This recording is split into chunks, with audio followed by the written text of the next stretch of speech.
Tayo na at gumaling sa English Grammar. English Grammar Review with Learning Buddy, Verbs and Pronouns. Number 1. Everything blank changed. A has, be, have. We all know na ang has ay auxiliary verb or helping verb na may bilang na isahan. Singular ang bilang nito. Singular verb ang has. Ang have naman ay plural verb. Pero pareho silang nasa present. Ang tense nila ay present. Alin kaya dapat na gamitin? Tama, has. Ang subject natin sa first sentence ay singular. Definite pronoun, everything. Number 2, everyone blank responsible for this. A, is, singular ang bilang ng is. B, are, plural naman ang bilang ng are. Everyone is also one indefinite pronoun na may bilang na isa. Everyone is. Halimbawang may 5 akong mga mag-aaral o estudyante at lahat sila ay nagkasala. Pero hindi ko sinasabing lahat. Ang hina-highlight ko, bawat isa ay responsable. Singular, is. Everyone is responsible for this. Number 3, everybody blank this movie. Ang everybody ay tinatawag din nating indefinite pronoun at ang bilang nito ay isa. Kung sa Filipino, makikita natin ang translation sa Google na lahat. Kasi halimbawa, pinatayo tayo ng teacher natin, ang nasa isip natin ay all or lahat dahil lahat naman tayo ay pinatayo or tumayo. Pero ang bilang nito sa English ay isa.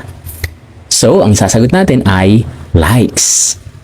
Ang likes ay S form ng verb na nasa present simple ang tense at ginagamit natin yan kung ang subject of the sentence ay singular or iisa.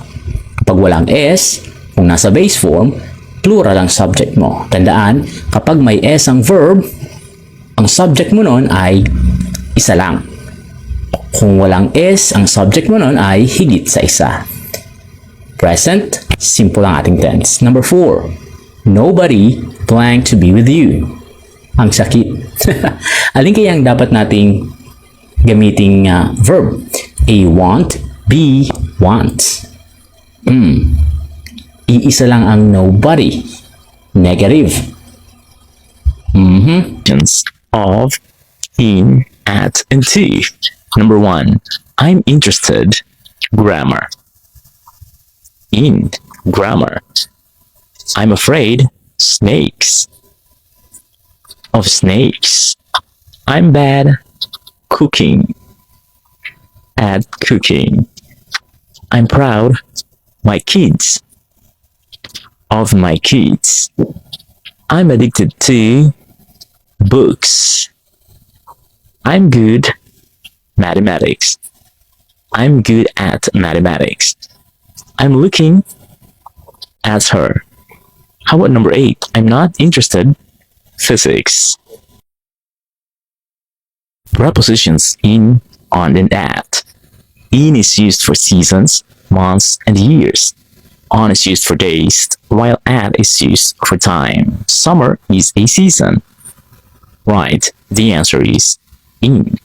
In summer. Monday is a day. On Monday. How about 5 o'clock?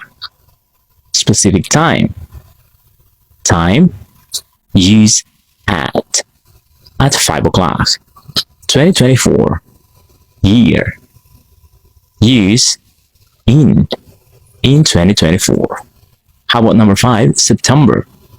Month, in September. Number 6, winter.